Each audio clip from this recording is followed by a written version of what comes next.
Assalamualaikum warahmatullahi wabarakatuh. Perkenalkan, nama saya Nia Nur Aini, CGP Angkatan 11 Kabupaten Sukabumi. Pada video kali ini saya akan memaparkan tentang koneksi antar materi modul 3.1 pengambilan keputusan berbasis nilai-nilai kebajikan sebagai pemimpin. Dengan fasilitator yaitu Bapak Ade Yusuf dan pengajar praktik Ibu Kinkin Sumarni.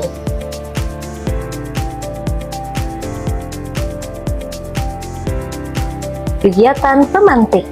Bacalah kutipan ini dan tafsirkan apa maksudnya. Mengajarkan anak menghitung itu baik, namun mengajarkan mereka apa yang berharga atau utama adalah yang terbaik. Kutipan Bob Talbert. Dari kutipan di atas, apa kaitannya dengan proses pembelajaran yang sedang Anda pelajari saat ini? Kalimat ini mengandung makna bahwa pendidikan bukan hanya tentang mengajarkan pengetahuan dan keterampilan, tetapi juga menanamkan nilai-nilai moral dan karakter yang baik pada anak-anak. Mengajarkan anak menghitung adalah hal yang baik karena membantu mereka mengembangkan kemampuan matematika dan pemecahan masalah. Namun yang lebih penting adalah mengajarkan mereka apa yang benar-benar berharga dalam hidup, seperti kebaikan, kejujuran, keadilan, tanggung jawab, empati, dan kasih sayang. Nilai-nilai ini akan membantu anak-anak menjadi manusia yang lebih baik dan berkontribusi positif bagi masyarakat. Bagaimana nilai-nilai atau prinsip-prinsip yang kita anut dalam suatu pengambilan keputusan dapat memberikan dampak pada lingkungan kita? Nilai-nilai dan prinsip yang kita anut dalam pengambilan keputusan memiliki pengaruh besar terhadap lingkungan.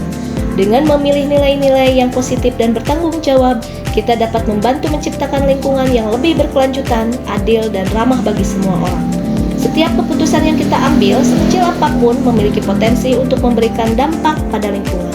Oleh karena itu, penting bagi kita untuk mempertimbangkan nilai-nilai dan prinsip yang kita anut dalam setiap pengambilan keputusan. Bagaimana Anda sebagai seorang pemimpin pembelajaran dapat berkontribusi pada proses pembelajaran murid dalam pengambilan keputusan Anda? Sebagai pemimpin pembelajaran, saya dapat berkontribusi pada proses pembelajaran murid dalam pengambilan keputusan dengan beberapa cara. 1. Menciptakan lingkungan yang aman dan mendukung. 2. Memberdayakan murid untuk membuat keputusan. 3. Menjadi model pengambilan keputusan yang baik. 4. Memberikan kesempatan untuk belajar dari pengalaman. Yang kelima, melibatkan murid dalam proses pengambilan keputusan. Dengan mengambil langkah-langkah ini, saya dapat membantu murid mengembangkan keterampilan pengambilan keputusan yang penting dan menjadi pembelajar yang lebih mandiri dan bertanggung jawab. Menurut Anda, apakah maksud dari kutipan ini jika dihubungkan dengan proses pembelajaran yang telah Anda alami di modul ini? Jelaskan pendapat Anda. Education is the art of making men ethical.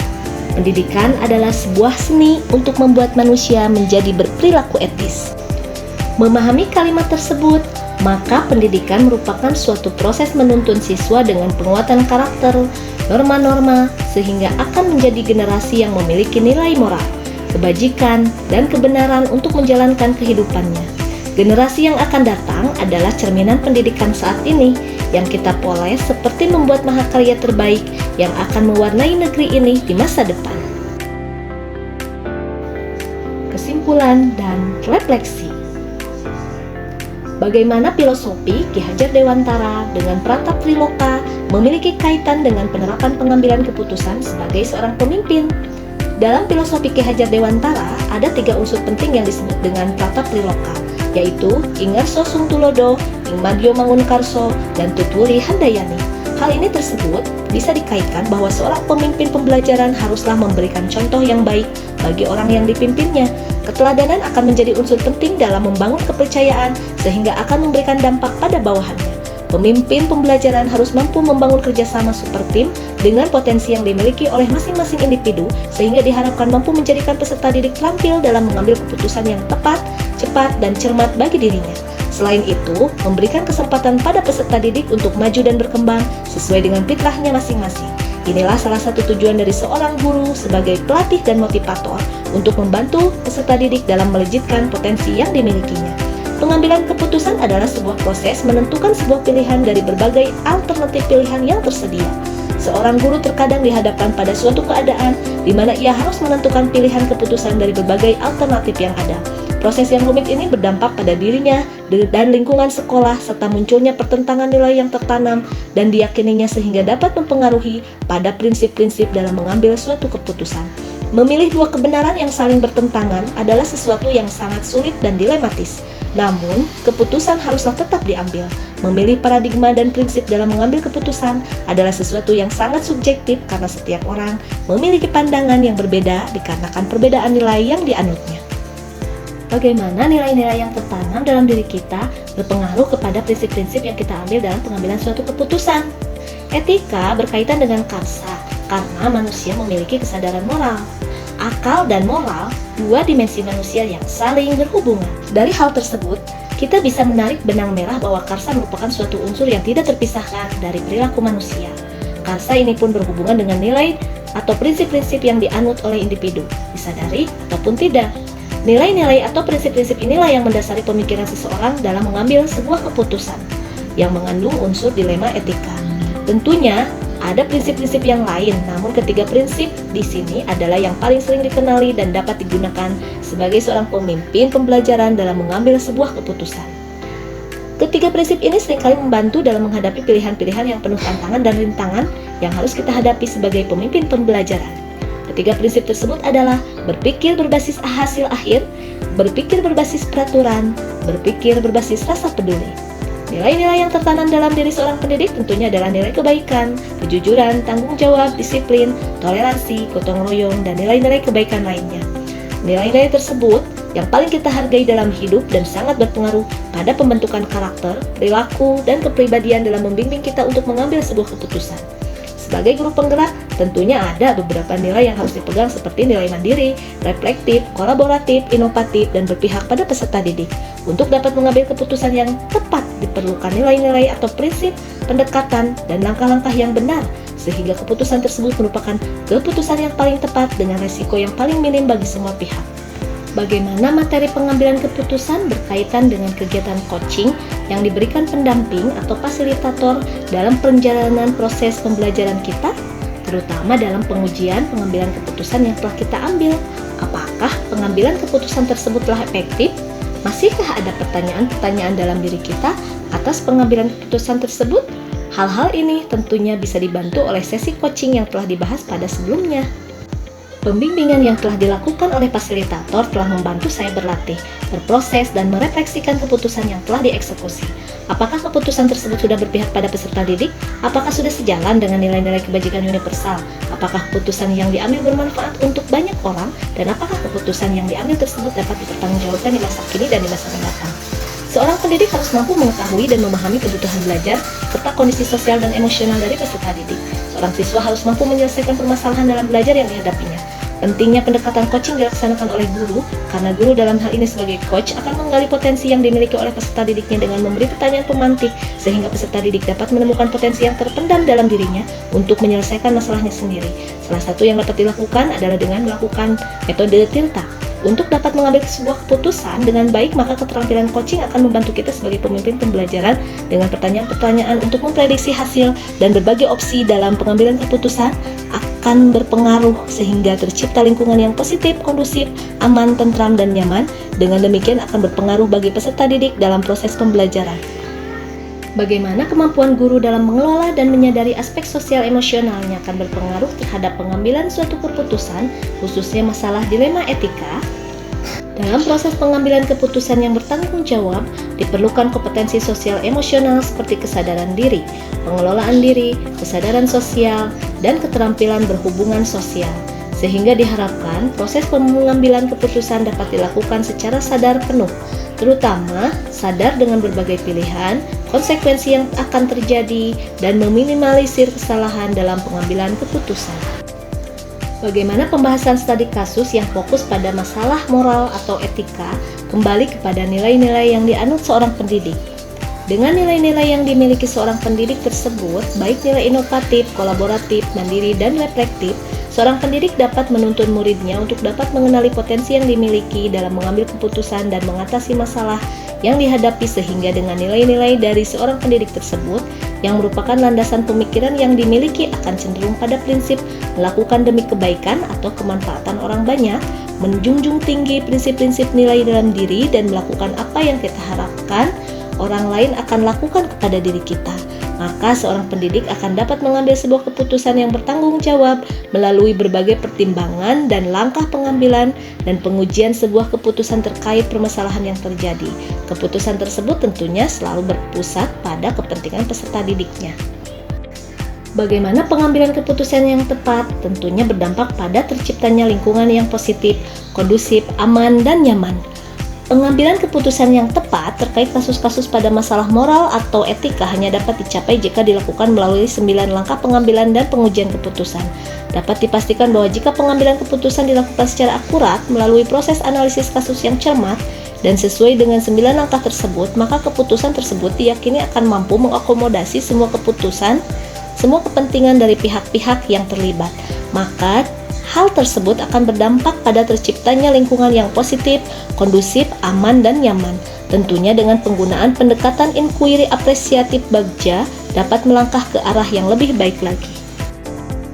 Apakah tantangan di lingkungan Anda untuk dapat menjalankan pengambilan keputusan terhadap kasus-kasus dilema etika ini? Apakah kaitannya dengan perubahan paradigma di lingkungan Anda?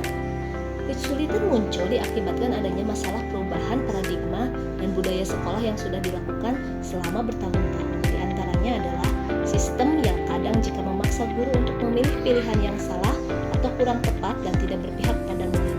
Yang kedua, tidak semua warga sekolah berkomitmen tinggi untuk menjalankan keputusan bersama. Yang ketiga, keputusan yang diambil kadang-kala tanpa sepenuhnya melibatkan guru, sehingga muncul banyak kendala-kendala dalam proses pelaksanaan pengambilan keputusan. Kendala yang keempat adalah berkaitan dengan kepentingan pihak tertentu untuk mengambil manfaat. Apakah pengaruh pengambilan keputusan yang kita ambil ini dengan pengajaran yang memerdekakan murid-murid kita? Bagaimana kita memutuskan pembelajaran yang tepat untuk potensi murid kita yang berbeda-beda? Guru sebagai seorang pemimpin pembelajaran mempunyai tanggung jawab dan berperan menentukan pembelajaran yang akan terjadi di dalam kelasnya. Oleh karena itu, bila guru tidak mempraktikkan metode 9 langkah dalam pengambilan keputusan atau mempertimbangkan secara matang segala aspek sosial, hukum, dan lainnya, serta resiko serta dampak keputusan yang akan diambil tersebut, maka guru dapat saja tergoda untuk mengambil keputusan yang berupa bujukan moral atau bahkan berpotensi merugikan murid-murid yang dipercayakan padanya. Keputusan yang bertanggung jawab akan membawa manfaat pada diri sendiri dan terutama murid-murid bahkan kepada seluruh warga sekolah. Bagaimana seorang pemimpin pembelajaran dalam mengambil keputusan dapat mempengaruhi kehidupan atau masa depan murid-muridnya? Peserta didik merupakan hasil dari proses pembelajaran dari apa yang diajarkan lingkungannya. Dalam hal ini, keluarga dan sekolah serta masyarakat lainnya. Bila pengambilan keputusan dilakukan secara tidak bertanggung jawab tanpa menimbang dampak yang dapat terjadi pada murid sebagai akibat dari keputusan tersebut, tentunya akan mempengaruhi kehidupan murid, bahkan masa depan murid menjadi kurang baik. Demikian juga sebaliknya, keputusan yang diambil dan mempertimbangkan kepentingan murid dalam tumbuh dan kembangnya akan berpotensi membuat kehidupan serta masa depan sang murid menjadi jauh lebih baik dan bahkan mereka dipersiapkan untuk menyongsong masa depan yang baik. Apa kesimpulan akhir yang dapat Anda tarik dari pembelajaran modul materi ini dan keterkaitannya dengan modul-modul sebelumnya? Kesimpulan yang dapat diambil dari pembelajaran modul 3.1 pengambilan keputusan sebagai pemimpin pembelajaran terkait dengan modul-modul yang telah dipelajari sebelumnya merupakan satu kesatuan yang tidak bisa terpisahkan untuk memerdekakan murid dalam belajar. Sebagaimana dijelaskan oleh Ki Hajar Dewantara bahwa pendidikan bertujuan menuntut segala proses dan kodrat potensi anak untuk mencapai sebuah keselamatan dan kebahagiaan belajar, baik untuk dirinya sendiri, sekolah maupun masyarakat, sesuai dengan kodrat zaman dan alam. Dalam melaksanakan proses pendidikan, seorang pendidik harus mampu mengidentifikasi, melihat, dan memahami kebutuhan belajar murid, serta mampu mengelola kompetensi sosial dan emosional yang dimiliki dalam mengambil sebuah keputusan sebagai pemimpin pembelajaran. Untuk dapat mengambil sebuah keputusan dengan baik, maka keterampilan coaching akan membantu kita sebagai pemimpin pembelajaran dengan pertanyaan-pertanyaan untuk memprediksi hasil dan berbagai opsi dalam pengambilan keputusan. Keterampilan coaching dapat membantu murid dalam mencari solusi atas masalahnya sendiri, tidak sebatas pada murid. Keterampilan coaching dapat diterapkan pada rekan sejawat atau komunitas terkait permasalahan yang dialami dalam proses pembelajaran. Selain itu, diperlukan kompetensi kesadaran diri, pengelolaan diri, kesadaran sosial, dan keterampilan berhubungan sosial. Untuk mengambil keputusan dan proses pengambilan keputusan diharapkan dapat dilakukan secara sadar penuh, sadar dengan berbagai pilihan dan konsekuensi yang ada. Sejauh mana pemahaman Anda tentang konsep-konsep yang telah Anda pelajari di modul ini, yaitu dilema etika dan bujukan moral, 4 paradigma pengambilan keputusan, 3 prinsip pengambilan keputusan, dan 9 langkah pengambilan dan pengujian keputusan. Adakah hal-hal yang menurut Anda di luar dugaan? Pemahaman saya tentang dilema etika adalah situasi kondisi peristiwa yang terjadi ketika seseorang harus memilih antara dua pilihan, di mana kedua pilihan secara moral benar, tapi bertentangan dengan keadaan atau aturan tertentu. Sedangkan bujukan moral adalah situasi kondisi peristiwa yang terjadi ketika seseorang harus membuat sebuah keputusan antara benar atau salah. Ketika kita dihadapkan pada situasi dilema etika, akan ada nilai kebajikan mendasari yang bertentangan seperti cinta dan kasih sayang, kebenaran, keadilan, kebebasan, persatuan, toleransi, tanggung jawab, dan penghargaan akan hidup yang disebut sebagai paradigma dalam pengambilan keputusan. Secara umum, paradigma yang terjadi pada situasi dilema etika ada 4 seperti di bawah ini: individu lawan masyarakat, rasa keadilan lawan rasa kasihan, kebenaran lawan kesetiaan, jangka pendek lawan jangka panjang. Prinsip pengambilan keputusan ada 3, yaitu berpikir berbasis hasil akhir, berpikir berbasis peraturan, berpikir berbasis rasa peduli. Dengan kepedulian terhadap sesama, kita akan menjadi lebih peka dan bersimpati. 9 langkah pengujian dan pengambilan keputusan. 1. Mengenali bahwa ada nilai-nilai yang saling bertentangan dalam situasi ini. 2. Menentukan siapa yang terlibat. 3. Mengumpulkan fakta-fakta yang relevan. Yang keempat, pengujian benar atau salah. 5. Pengujian paradigma benar lawan benar. Yang keenam, melakukan prinsip resolusi. Yang ketujuh, investigasi opsi trilema. Yang kedelapan, buat keputusan. Yang 9, lihat lagi keputusan dan refleksikan. Hal-hal yang menurut saya di luar dugaan adalah ketika sebuah keputusan tersebut diambil, pastinya ada pro dan kontra akibat dari pandangan yang berbeda dari setiap individu. Sebelum mempelajari modul ini, pernahkah Anda menerapkan pengambilan keputusan sebagai pemimpin dalam situasi moral dilema? Bila mana pernah, apa bedanya dengan apa yang Anda pelajari di modul ini? Sebelum mempelajari modul ini, seringkali menghadapi situasi sulit atau dilematis, mengalami terhadap peristiwa. Saya sudah mengambil keputusan yang kiranya efektif dan efisien bagi saya selaku orang yang mengalami dilema dan baik bagi orang lain yang terkait dengan situasi yang saya alami. Namun dengan mempelajari modul ini, saya bertambah wawasan dalam memutuskan.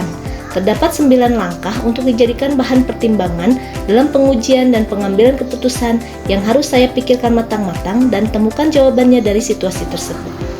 Bagaimana dampak mempelajari konsep ini buat Anda? Perubahan apa yang terjadi pada cara Anda dalam mengambil keputusan sebelum dan sesudah mengikuti pembelajaran modul ini? Sebelumnya saya kurang memperhitungkan paradigma apa yang terjadi dalam dilema yang saya alami. Setelah saya belajar modul, dampaknya saya menyadari apa pentingnya mengidentifikasi paradigma. Ini bukan hanya mengelompokkan permasalahan, namun membawa penajaman pada fokus kenyataan bahwa situasi saya. Bahwa ini betul-betul mempertentangkan antara dua nilai-nilai inti kebajikan yang sama-sama penting bagi saya. Perubahan yang terjadi pada cara saya mengambil keputusan adalah mengenali terlebih dahulu apa masalahnya, masalah siapa, paradigma apa yang terjadi dalam situasi ini. Sebelum mengambil keputusan, saya berpikir menggunakan 3 prinsip pengambilan keputusan dan 9 langkah pengambilan keputusan. Seberapa penting mempelajari topik modul ini bagi Anda sebagai seorang individu dan Anda sebagai seorang pemimpin? Saya sebagai guru merupakan pemimpin pembelajaran bagi murid dan bagian dari warga di sekolah. Akan banyak situasi di sekolah yang akan terselesaikan dengan efektif dan efisien setelah mengetahui dilema etika dan rujukan moral. 4 paradigma pengambilan keputusan, 3 prinsip pengambilan keputusan, dan 9 langkah pengambilan dan pengujian keputusan. Keberhasilan seorang pemimpin dalam mengemban salah satu tugas tersulit, yaitu mengambil suatu keputusan yang efektif. Keputusan-keputusan ini secara langsung atau tidak langsung bisa menentukan arah dan tujuan institusi atau lembaga atau tempat saya menjalankan tugas keprofesian saya. Sekian video saya kali ini. Terima kasih. Wassalamualaikum warahmatullahi wabarakatuh.